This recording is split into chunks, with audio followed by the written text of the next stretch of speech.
الله أكبر الله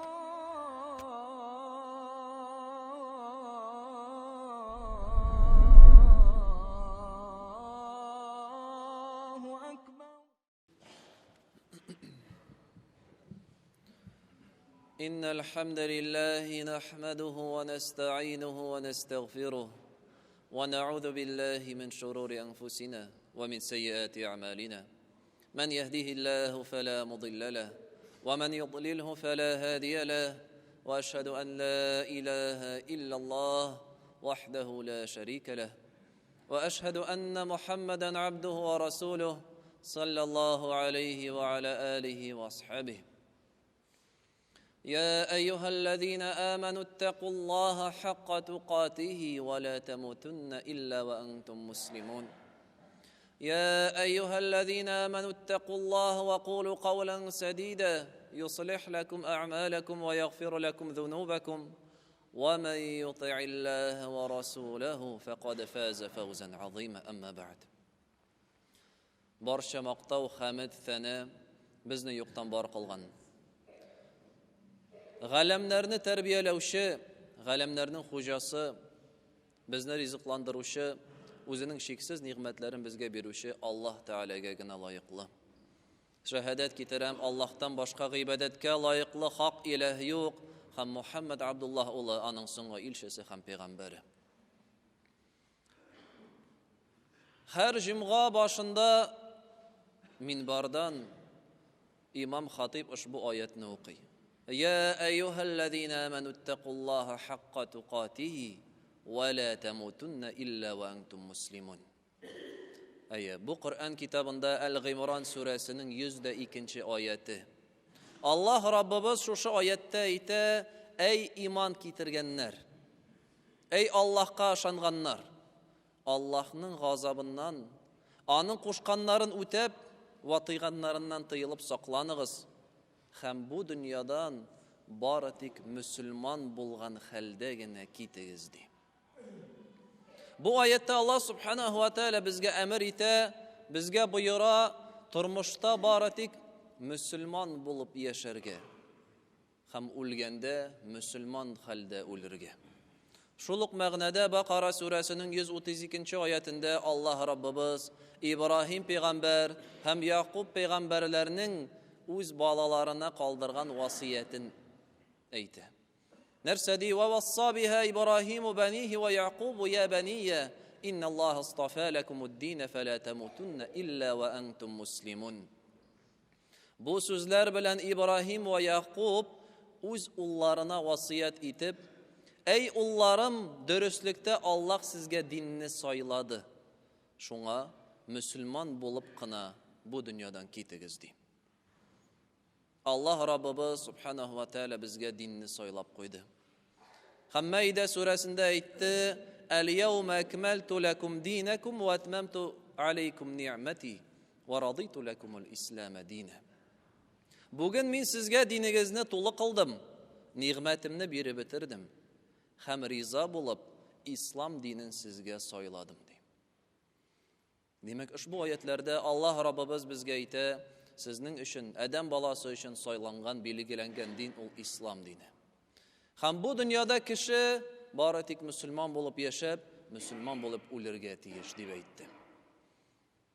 Narsa so'ngil ham shu oyatlarga, shu talablarga bo'ysunib, bizda agarda bizdan birarsi so'rasa, sening dining nindi deb so'rasa, biz aytamiz: mening dinim islom. Men musulmon deb aytamiz. Lekin agarda u so'rasa, islom narsa so'ngil?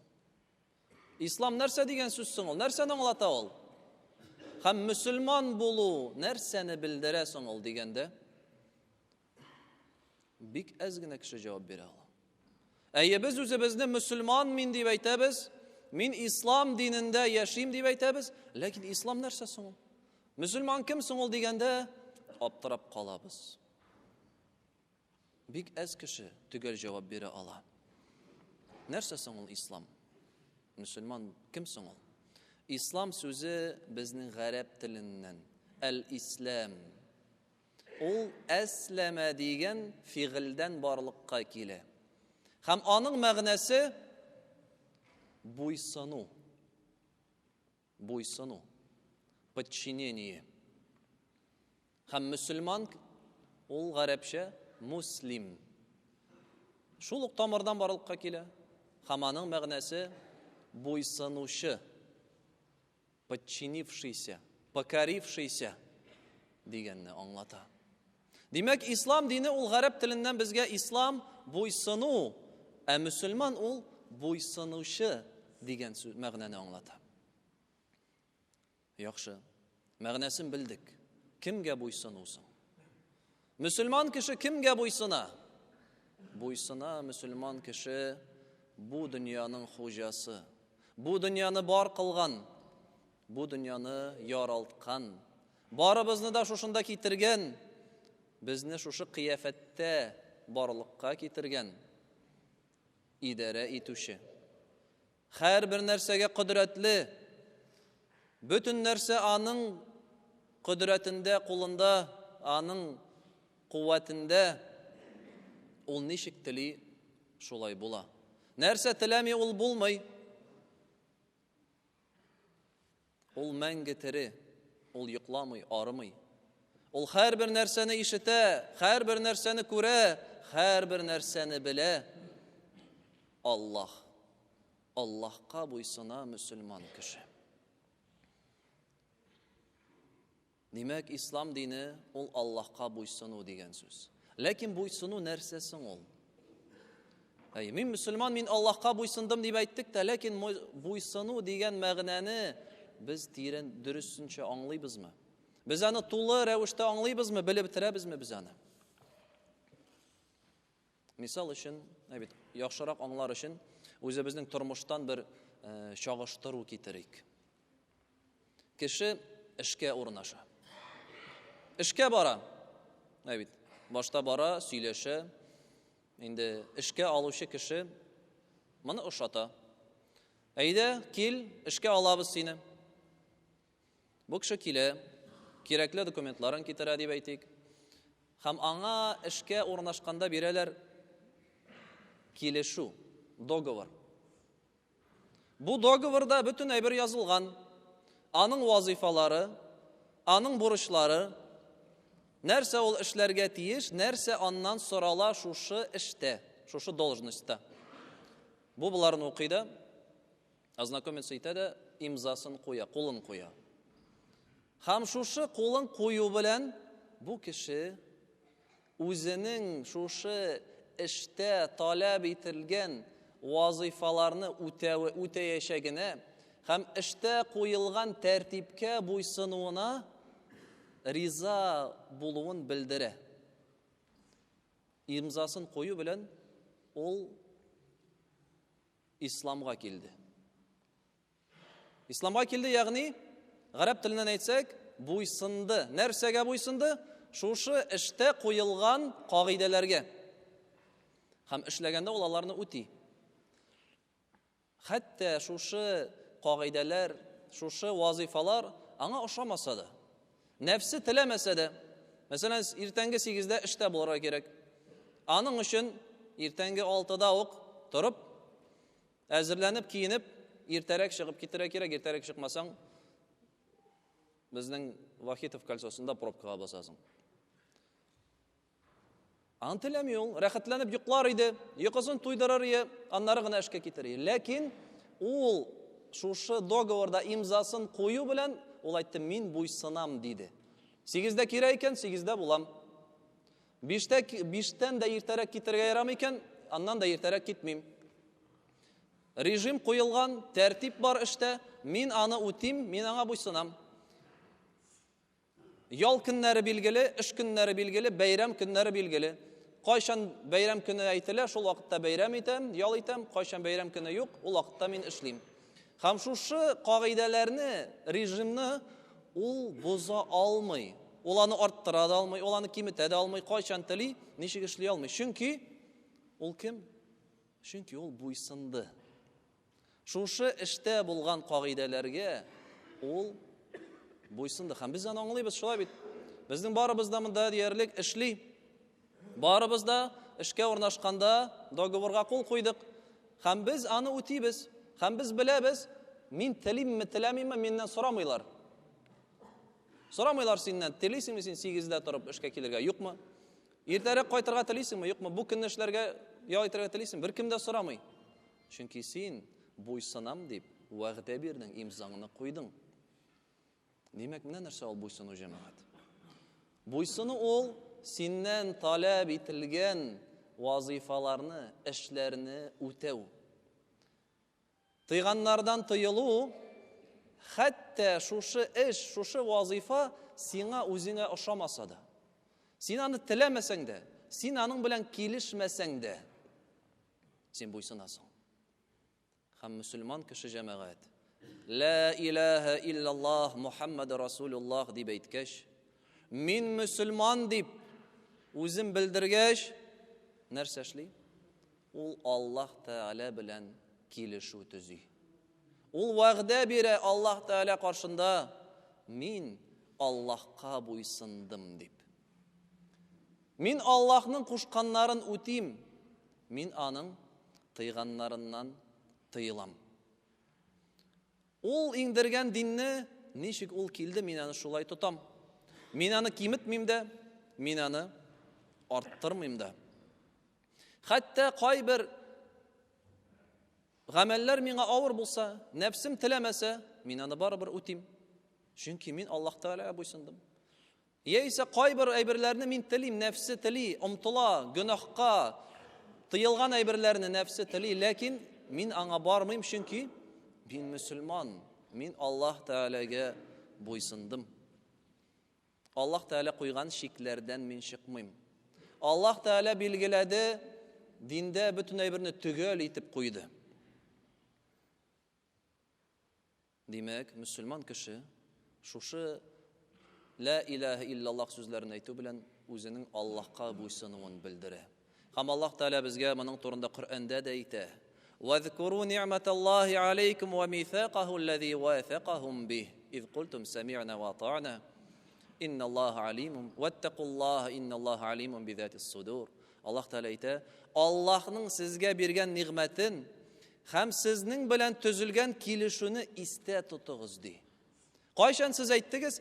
Ишеттек һәм буйсындык. Ва Аллаһның газабыннан сакланыгыз.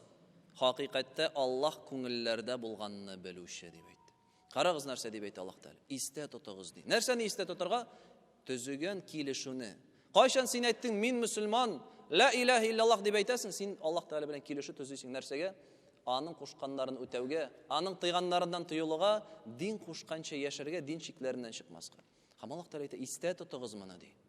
Истә тотыгыз. Һәм Аллаһ Тәгаләнең газабыннан куркыгыз. Чөнки килешүне тотмаучы, шиктән чыгучы, ул Аллаһ Тәгаләнең ачуы астына төшәчәк. Әйе, җәмәгать. Монда Аллаһ Тәгалә нәрсә ди? Сез әйттегез, ишеттек һәм буйсындык. Һәм бу мөселманнарның сүзләре. Диндә мин килешәм, мин килешмим. Мин болай уйламыйм. Мин икенче төрле уйлыйм дигән сүзләргә урын юк, җәмәгать. Диндә бары тик бер генә сүз бар. Ишеттек, буйсындык. Аллаһ Тәгалә безгә кушты намаз укырга, без әйтәбез, ишеттек һәм буйсындык. Аллаһ Тәгалә ураза тотырга кушты, без әйтәбез, ишеттек һәм буйсындык. Аллаһ Субхана ва Тәгалә безгә тыйды хәмер эшүне, харам, дуңгыз итләрен ашауны. Без әйтәбез, ишеттек һәм буйсындык. Аллаһ Субхана ва Тәгалә безгә тыйды риба белән кәсеп итергә, процентка акча алу белән, аның белән шөгыльләнергә. Без әйтәбез, тыйды, ишеттек һәм буйсындык. Монда сорауга урын юк. Нигә? Нигә булай? Нигә бусы тыелган? Нигә бусы рөхсәт ителгән дип кеше сорамый, мөселман кеше. Чөнки дин, җәмәгать, ул Аллаһ Тәгалә тарафыннан иңдерелгән безгә. Аллаһ Тәгалә безне үзебезгә караганда да яхшырак белә. Чөнки Аллаһ безне ясады. Ул белә нәрсә безгә файдага, ул белә нәрсә безгә зыянга. Әгәр дә диндә нәрсәдер кушылган икән, димәк монда безгә файда бар. Диндә нәрсәдер тыелган икән, димәк монда безгә зыян бар. Хәтта без икенче төрле уйласак та. Кайбер чакта без күрәбез, менә бу эш миңа файдага булырдыр дип инде. Ләкин ул тыелган.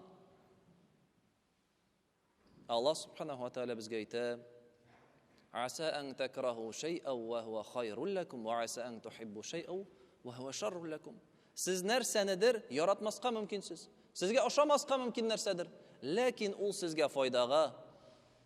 Киресенчә, сез нәрсәнедер ошатырга мөмкинсез, яратырга мөмкинсез. Инде менә бу миңа файдага дип уйларга мөмкинсез, ләкин ул сезгә зыянга була ди. Валлаху я'ламу ва антум ла та'ламун. Аллаһ белә, сез белмисез ди. Чөнки җәмәгать, Аллаһ безне бар кылды. Ул безне бу дөньяга китерде. Ул бездән дә яхшырак белә безгә нәрсә файдага икәнен. Коръәндә әйтә Мулк сүрәсендә: "Әла я'ламу ман халак?" Әллә бар кылучы белмиме ди? Адәм баласы менә кайбер чакта дингә кергәндә, дин мәсьәләләренә кергәндә үзенең фикерен белдерә башлый. Юк, җәмәгать. Кеше, без үз-үзебезне белмибез. Шул кадәр дәрәҗәдә ничек безне Аллаһ Тәгалә белә. Ул безне бар кылды.